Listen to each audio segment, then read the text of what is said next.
Oke teman-teman, kembali lagi dengan saya Fikrido. Seperti biasa kita akan buat video reaction soal sepak bola Indonesia. Setelah beberapa hari kita tidak buat video, akhirnya hari ini kita buat video lagi. Dan seperti biasa videonya tentang ya sepak bola Indonesia, timnas kita, timnas yang paling kita sayangi ini. Dan ya seperti apa videonya, tanpa basa-basi, tanpa lama-lama, mari kita simak sama-sama. Let's go bro.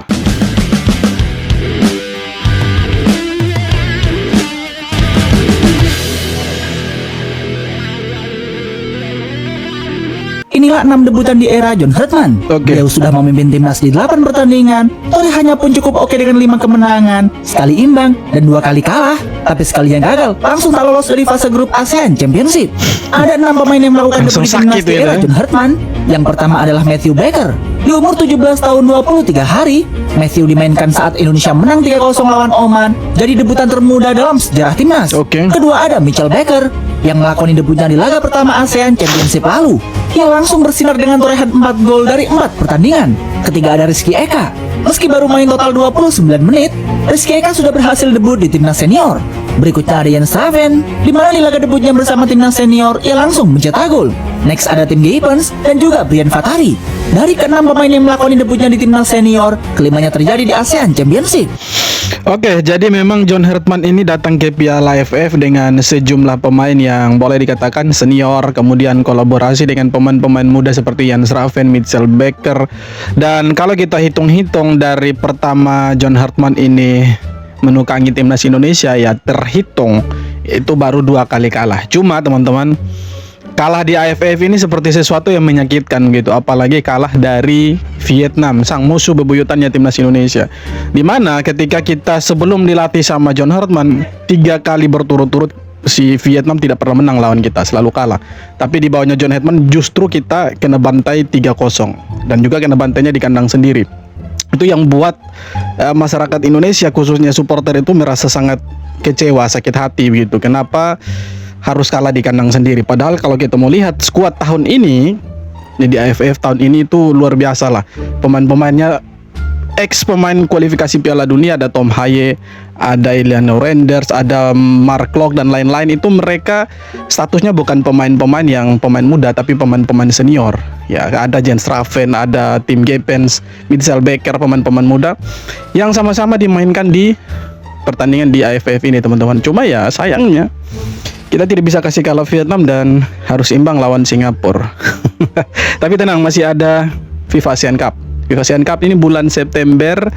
Dan ya kabar buruknya itu India mengundurkan diri. Mengundurkan diri bro. Jadi entahlah siapa yang akan ganti India, tapi yang pasti Indonesia sudah siap jadi tuan rumah. Nanti kita lihat ya di FIFA ASEAN Cup Indonesia bisa apa. Karena kita akan ketemu Malaysia, Singapura, kita akan ketemu mereka dari ya regional ASEAN lah. Entahlah negara undangan siapa yang akan menggantikan India, tapi yang pasti Indonesia akan siap jadi tuan rumah dan kita bisa juara lah. Karena 15 pemain pasti akan kembali ke Indonesia lah. 15 pemain yang abroad maksudnya, yang bermain di Eropa pastinya akan pulang ke Indonesia lah, bela timnas di FIFA ASEAN Cup. Jadi untuk Vietnam jangan terlalu senang-senang lah, maksudnya jangan terlalu sombong dulu lah. Itu kemarin kan pemain-pemain kita kehilangan 15 pemain itu. Jadi jangan terlalu barbar lah, terlalu sombong mau olok-olok Indonesia gitu. John Hartman baru aja memutus tradisi pahit pelatih timnas Indonesia di Piala AFF. Sebelumnya setiap kali Garuda gagal lolos dari fase grup, kursi pelatih selalu ikut menjadi korban. Peter White, Neil Maizar, Alfred Riedel, Bima Sakti hingga Sintayong yang pernah merasakan dampaknya. Namun kali ini berbeda. Hartman masih dipercaya PSSI meski Indonesia tersingkir di fase grup Piala AFF 2026. Ya mungkin ini mungkin ya, kemungkinan ya. Karena John Hartman baru berapa bulan ya, belum sampai setahun kayaknya. Jadi dia tidak dipecat ya. Andai kata dia itu sudah 2-3 tahun melatih timnas, pasti dipecat kemarin. Tidak mungkin tidak. Pasti dipecat. Cuma kan begini, kalau kita terus-terusan pecat pelatih, kapan sih Indonesia ini berkembang gitu kan? Kemarin kan sudah bagus di zamannya Sintayong, akhirnya dipecat. Sekarang ya lihatlah hasilnya, tidak jadi apa-apa ya kan. Kita selalu gagal lah di setiap turnamen yang kita ikut, mau dari kelompok umur sampai senior pasti gagal lah. Jadi maksudnya kalau kita terus-terus ya 1 kali kalah pecat pelatih, 1 kali kalah pecat pelatih, ya tidak bisa kemana-mana. Sampai kapan mau berkembang ya kan? Ya seharusnya kita belajarnya dari Vietnam. Vietnam itu kan pelatih si Kim Sang-si itu sudah lumayan lama kan. Dia ganti Philip Trossard waktu itu. Sekarang Vietnamnya bagus, malah justru mereka bisa-bisa juara lagi tahun ini, back to back juara di AFF. Jadi ya sebenarnya kita harus belajar juga dari mereka. Harus sebenarnya. Karena kan mereka pertahankan pelatih itu ya untuk menyatukan kan pemain muda, pemain senior, naturalisasi. Akhirnya mereka kemarin jadi bagus. Nah, Indonesia baru mau bagus pelecat pelatih. Ya, itulah kehebatannya federasinya kita. Tak punya jadwal bulan depan, inilah 4 negara yang berpotensi menjadi pengganti timnas India di FIFA Asian Cup. Dengan mundurnya India, kini grup A divisi 1 hanya berisi 3 negara saja, sehingga FIFA mau tidak mau harus mencari tim pengganti secepat mungkin. Jika menelusuri tim nasional yang sejauh ini tak punya agenda di bulan September dan Oktober, ada 4 negara yang berpotensi terbuka menerima undangan FIFA Asian Cup. Yang pertama ada Yordania, sang runner-up Piala Asia sekaligus peserta Piala Dunia 2026 yang saat ini menempati peringkat 73 FIFA. Lalu ada Lebanon, negara yang sebenarnya sudah jadi langganan uji coba tim-tim ASEAN yang saat ini menduduki peringkat 115 dunia. Dan sisanya ada Suriah, negara peringkat 83, dan Kirgistan, negara peringkat 106 dunia yang merupakan peserta Piala Asia tahun depan, namun sampai saat ini belum memiliki jadwal pertandingan bulan September. Ya kita sih harap negara-negaranya tuh dari Timur Tengah. Kalau cuma India, ngapain sih India gitu kan. India ini rank FIFA-nya jauh di bawahnya Indonesia malah. Jauh sekali, dia 180-an lah. 180-an, 150-an. Ya harusnya Indonesia satu grup dengan negara-negara Timur Tengah lah. Ya kalau Yordania boleh lah, kemarin kan ikut Piala Dunia dia. Jadi kita bisa bantai-bantai lah dengan pemain yang bagus-bagusnya kita toh. Bukan pemain yang kemarin di AFF, tidak. Pemain-pemain yang tambah Jaitses, Verdong, ada Emil Audero, Martin Pas, ya mereka lah. Jadi kalau kita undang negara-negara dari Timur Tengah mungkin kita bantai-bantai lah. 5-6-0 ada lah itu. Vietnam ternyata justru butuh Indonesia untuk mengukur kekuatan mereka. Media Vietnam menilai kehadiran skuad Garuda yang lebih komplit di FIFA Asian Cup 2026 bisa menjadi tolak ukur penting bagi Kim Sang-sik. Dari duel melawan Indonesia, Vietnam bisa mengevaluasi pemain, taktik sekaligus menyiapkan strategi menuju ambisi kualifikasi Piala Dunia 2030. Vietnam. Nah kan pertanyaannya kenapa harus Indonesia? Gitu. Kenapa harus Indonesia? Apakah Indonesia semenakutkan itu? Jawabannya iya. Kenapa bukan Thailand? Ya Thailand oke, mungkin rank FIFA-nya ada di 94, tapi permainannya tuh tidak lebih bagus dari Indonesia. Tidak lebih baik dari Indonesia. Makanya Vietnam ini jadikan Indonesia kelinci percobaannya mereka. Sejauh mana mereka punya tim ini berkembang, ya lawannya Indonesia. Indonesia lah tempat mereka uji coba. Nah kemarin dapat hasilnya 3-0. Tapi ada tapinya bro. Mereka tuh menang 3-0 lawan Indonesia. Itu pemain-pemain itu seadanya. Semuanya pemain Liga 1. Bukan pemain-pemain yang ada di Eropa. Jadi kalau mereka sombong karena bisa menang 3-0, ya mereka juga lupa kita pernah bantai mereka juga. Bahkan 3 kali berturut-turut ketemu Indonesia mereka tidak pernah menang. Selalu kalah 1-0 di Piala Asia, kualifikasi di Jakarta waktu itu kalah 1-0, di Hanoi juga mereka kalah 3-0. Ya dibalas kita bro. Tapi pelatihnya beda. Jadi ya semoga kedepannya kita bisa ketemu lagi lah. September harusnya kita ketemu di final ini FIFA Asian Cup September ini ya. Semoga bisa ketemu. Kenapa blunder pemain keturunan Indonesia langsung jadi gol debut oleh Romeni? Di laga PSV versus Fortuna, Ryan Flamingo, pemain keturunan Indonesia, coba amankan bola, tapi sundulannya terlalu lemah. Bola jatuh ke kaki oleh Romeni, sesama pemain timnas Indonesia, dan tanpa ampun langsung jadi gol debut. Flamingo sempat balas dengan gol penyama, tapi PSV tetap gagal menang setelah kebobolan di injury time. Kenapa bisa kejadian? Salah keputusan di area sendiri. Tekanan tinggi bikin eksekusi ragu. Striker kayak Romeni gak butuh banyak peluang. Di level ini, satu error sama dengan Ya kerennya kan kita punya pemain-pemain yang bermain di luar itu mereka menit bermainnya lumayan bagus. Justin Hubner main full ya kan 90 menit, oleh Romeni cetak gol. Sebenarnya ini modal penting lah buat timnas Indonesia, yang mana di bulan September nantinya kita akan main di FIFA ASEAN Cup. Apalagi ditambah luka kemarin kita harus tersingkir dari Piala AFF di babak penyisihan grup.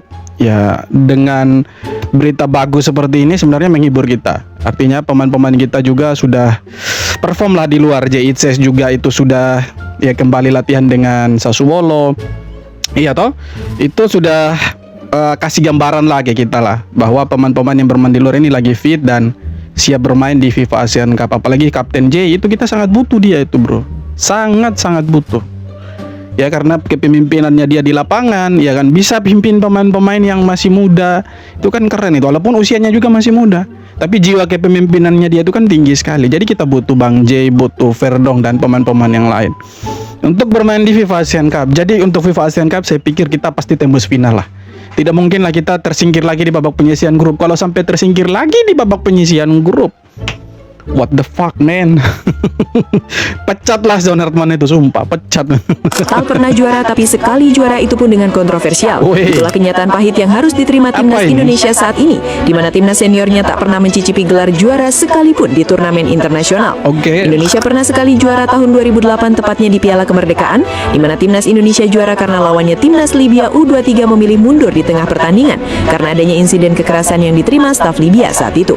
Namun tahun ini adalah kesempatan terbaik timnas Indonesia untuk meraih gelar perdananya di kancah Asia Tenggara, di mana di ajang FIFA ASEAN Cup 2026 nanti, skuad Garuda akan turun dengan skuad terbaiknya yang Yes, dihuni oleh betul. banyaknya pemain diaspora Eropa, dan ditambah lagi timnas Indonesia sendiri akan bermain di kandang sendiri yang bisa Oke. menjadi faktor pendukung untuk meraih gelar juara. Karena jika mampu juara, setidaknya gelar resmi FIFA ini mampu menutupi aib timnas Indonesia yang selama ini selalu menjadi bahan hinaan atau ejekan negara tetangga. Oke, jadi FIFA Asian Cup ini kan bermain di Indonesia. Indonesia hostnya, tuan rumahnya. Kemudian 2 stadion akan dipakai. Itu ada GBK Gelora Bung Karno dan Stadion Sijalak Harupat. Jadi 2 stadion ini yang akan dijadikan venue untuk pertandingan FIFA Asian Cup. Indonesia main di kandang sendiri. Lawannya itu Malaysia, Singapura, dan satu negara lain yang akan menggantikan India. Ini kita main di kandang sendiri, full squad. Saya yakin akan full squad karena ini agenda resmi dari FIFA. Jadi tidak mungkin klub Eropa tidak lepas pemain, pasti akan lepas. Jadi kita bisa punya kesempatan untuk masuk final, jadi juara. Jadi kita bisa memutus kutukan Indonesia belum pernah juara turnamen resmi. Ya, apalagi dengan pemain-pemain seperti Kevin Dix dan Martin Pas dan lain-lain. Ya mana sih kita tidak bisa juara, ya kan? Tahu Malaysia lagi pincang, ya kan? Singapura mah cetek bro, ya kan? Negara kecil, sepak bolanya juga kita jauh lebih bagus. Kenapa tidak bisa gitu? Harusnya bisa. Tapi yang menarik di FIFA Asian Cup ini kan, untuk masuk ke final dia harus jadi juara grup. Jadi Indonesia kalau mau masuk ke final, ya harus jadi juara grup. 3 pertandingan harus menang terus, tidak boleh kalah kalau mau main di final. Jadi kita harap ya FIFA Asian Cup ini memang jadi ajang pembuktian bahwa Indonesia bisa. Lemarinya tidak hanya isi sarang laba-laba dan bendera Belanda seperti yang dibilang sama media Singapura. Jadi adalah trofinya, lebih bergengsi kan FIFA ASEAN Cup dari sekedar AFF yang cuma regional Asia Tenggara. Tidak ada agenda resmi FIFA-nya. Ya semoga begitulah, kita harap cemas ya. Pemain klub kecil rayakan gol di hadapan fans klub raksasa. Selebrasi Ole Romeni yang bikin fans PSV marah tuai sorotan jurnalis Belanda. Yaitulah yang terjadi pada Ole Romeni. Usai minta gol debutnya bersama Fortuna Sittard di Liga Belanda melawan juara bertahan PSV, Ole Romeni Kenapa marah? selebrasi di depan fans tuan rumah. Foto ikoniknya itu pun viral di Belanda dan mendapat Kok marah pujian sih? dari jurnalis sekaligus fans Fortuna, Martin Squillens. Menurutnya, foto tersebut menggambarkan sebuah momen yang sangat indah. Pemain dari klub yang tidak diunggulkan berhasil mencetak gol, kemudian merayakannya tepat di depan supporter klub besar sekaligus favorit juara. Sementara itu, respon netizen Indo kocak-kocak. Ada yang berkata, pemanasan sebelum selebrasi di depan supporter Vietnam. Betul tuh bro, komen yang paling betul itu. Nanti selebrasi di depan fans Vietnam. Iya benar. Ini persiapan sebelum kita ketemu Vietnam nantinya. Balas dendam. Pasti kita akan ketemu Vietnam di final FIFA Asian Cup. Yang lebih kerennya itu klubnya Calvin Verdong, Los Lille itu posting di mereka punya akun media sosial itu Verdong lagi pemanasan sebelum membalas kekalahan menyakitkan dari Vietnam. Kira-kira begitu loh postingannya. Jadi artinya pemain-pemain yang ada di Eropa itu mereka pantau rupanya kekalahan kemarin. Jadi bisa jadi api pembakar semangat lah pemain-pemain timnas ini. Jadi kita bisa balas dendam nanti lawan Vietnam. Memang anjing lah mereka, sumpah. Sekarang di kandang sendiri, ya semoga ada perubahan lah nanti ya. Tapi saya yakin sih John Hartman kalau dia pakai pemain-pemain yang kemarin itu main di kualifikasi Piala Dunia atau pemain-pemain abroad kita, pasti kita punya permainan jauh lebih bagus lah. Kemarin kan yang mentok permainan kita, ya kan. Ya pemainnya segitu-segitu saja. Liga 1 bro, mau harap apa? Jadi kalau digabung dengan pemain-pemain abroad kita pasti punya kombinasi serangan yang mematikan lah. Kan itu terlihat kemarin waktu di FIFA Series kan, FIFA Matchday. Bagus permainan Indonesia. Karena ada pemain-pemain yang bermain di luar. Jadi kualitasnya mereka digabungkan, ya kan? Kolaborasi dengan kualitas-kualitas lokal kita, ya menghasilkanlah permainan kemarin yang bermain di FIFA ASEAN Cup, FIFA Series. Itu kan bagus itu. Kita menang cuma sekali kalah lawan Bulgaria. Apalagi ini di FIFA ASEAN Cup, kita cuma lawan negara-negara Asia Tenggara, dan negara-negara undangan kan cuma 2 atau 3 ya, 2. Jadi saya pikir bisalah itu cetek lah. Jadi kalau tidak juara mustahil itu. Agak disayangkan sih. Sangat-sangat disayangkan, bukan agak lagi, sangat. Oke teman-teman, jadi itu dia beberapa video tanggapan komentar dari netizen soal sepak bola kita. So, seperti apa tanggapan kalian? Silahkan tulis kolom komentar. Terima kasih banyak sudah nonton. Kita jumpa lagi di video-video berikut. Thank you.